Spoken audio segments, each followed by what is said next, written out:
Okay, so what I'd really like to share with you now is what is the latest research into what progresses students' achievement and learning.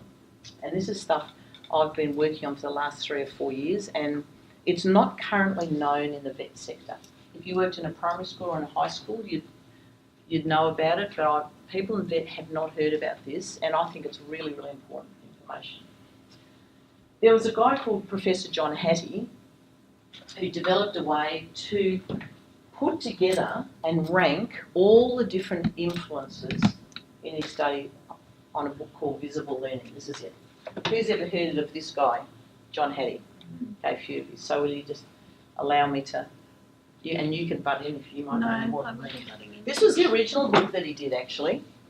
It's sort of like Weet-Bix without the milk. It's like really boring because it's full of data and numbers. So when he was a new graduate teacher, what he wanted to do was find out what was the best thing he should do, you know, so his students would learn. Okay. So he came up to, this one lot, and this guy over here said definitely it's going to have good teacher-student relationships. All right. So then he went and asked someone over here, and she said, no, it's class size. That's what's the most important thing to make it, have good learning. Okay. So then he went over to somebody else and said, oh no, actually definitely what you've got to do is project-based learning. That'll make a difference. And then he went over to someone else, and then he went to someone else, and then he went to someone else, and everybody had a different answer. So he thought, well, that doesn't make any sense. And I can't do all of these things at once. I want to know what is the best thing I can do to progress my students' learning. So what he then did was he firstly found out all the different things that people said from a teacher's point of view, from a school's point of view, from a student's point of view. He originally came up with 135, but this research is continuing. There's now 195 different things that affect student progress and learning, like class size, like project-based learning, he's come up with a big list. But then he wanted to know, well, what's the best? So the way he did it was, I'm just going to give everyone at this table now, you've just got a PhD, okay? You have studied class size, does it affect student learning? So he got all of their research.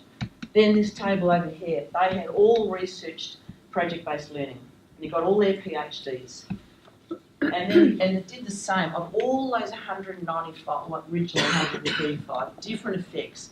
He got the statistics, he got the results, and he crunched them together to come up with statistic, to synthesize. It was a meta-analysis, so analysis of the analysis of the analysis. So crunched it all together using, if you're interested and you're into statistics, a statistic called Cohen's D theory, which was a social science statistical thing. And it basically means you can compare apples with oranges.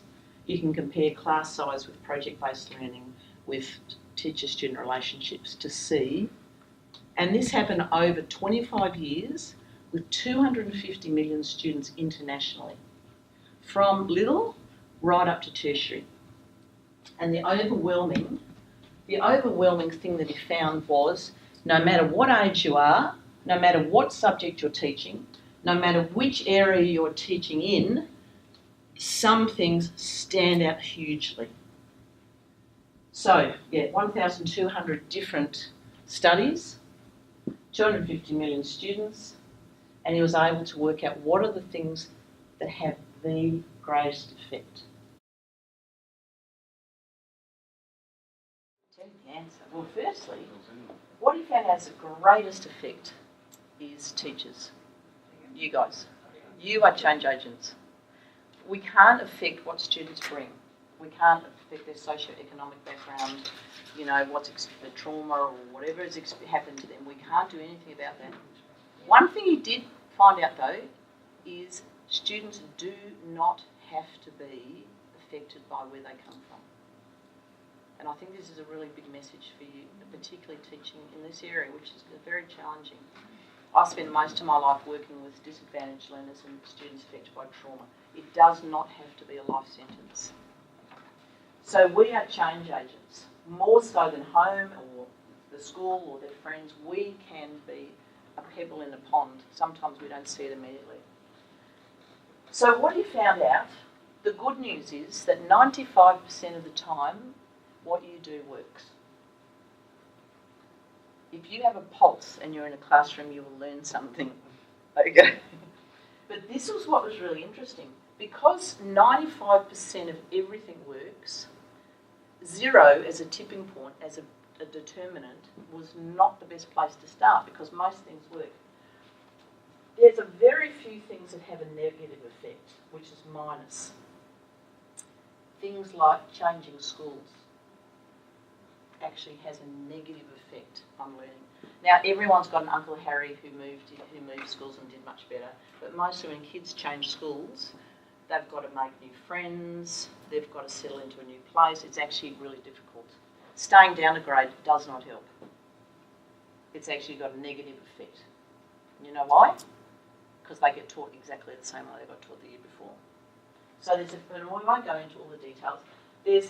From 0, there's what they call developmental effects. Like I said, it's basically you've got the pulse. You know, you find a kid in middle Africa, they will still learn stuff, even if they're not in the classroom. The really interesting and sort of scary thing was that the typical teacher effects don't actually make massive difference. I'm here, I'm talking to you, turn to page 64, sit down, shut up and get on with it.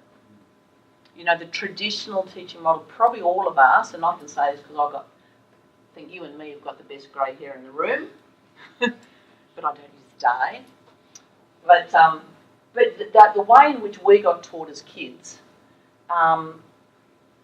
is not working with the students we've got today. We've got to think differently.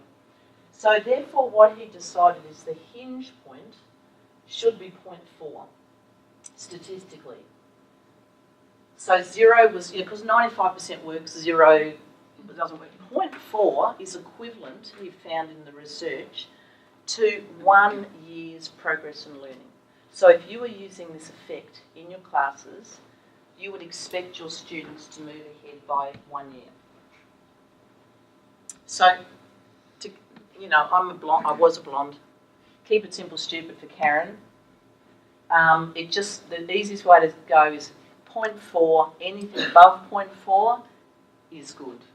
Anything below 0.4, you might want to ask a question about. Can I get some immediate feedback? If you've understood my very simple explanation, your hand would be up. If you sort of get it, it's there, and if you don't get it, your hand's down. So if I say 3, 2, 1, can I have some feedback? 3, 2, 1, feedback. Okay, so we all vaguely get it, okay? Vague. And all you need to, if you're really interested in this, Google John Hattie effect size. I'll write it up on the board later. But at the moment, all we want to know is the fundamental big differences. So anything over 0.4 means it's having a big effect. Anything under, anything a lot more than 0.4 means even more so. What works best? The big reveal.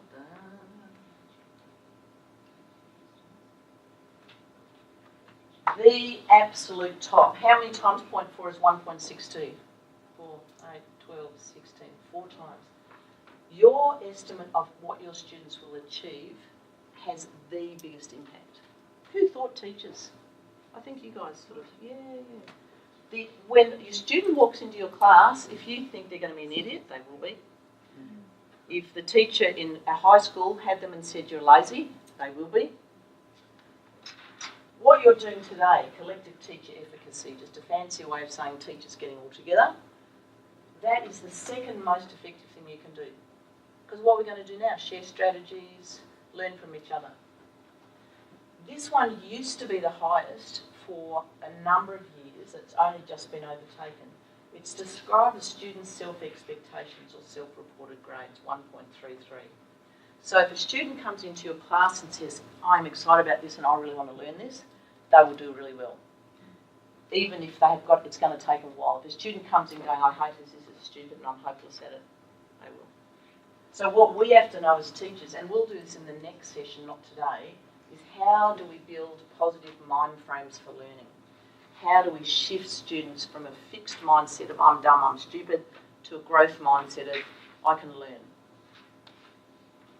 This one, response to intervention, when you identify there's a problem and you address it immediately. Teacher credibility means that they believe that they can trust in you. That even if you might be a grumpy old bastard, and it doesn't matter, you don't have to be the most popular person in the TAFE, but they know that you're going to be there, you're going to see them through, you're going to make them do it, it's going to happen. That they can trust in you. Micro-teaching is what we're doing now. It involves alcohol. It's filming yourself teaching. I didn't get a choice, I just did it. But if you ever want to learn the most about your teaching, film yourself and then look at it by yourself and then get your drink and go, oh my God. Yeah, before, during and after. Classroom discussion, 0.82. How much times 0.4 is that? 2. One of the best things you can do. There was this guy called Graham Nuttall who put little microphones on students over 4 years and listened in to what they were saying in class. That could be a worry.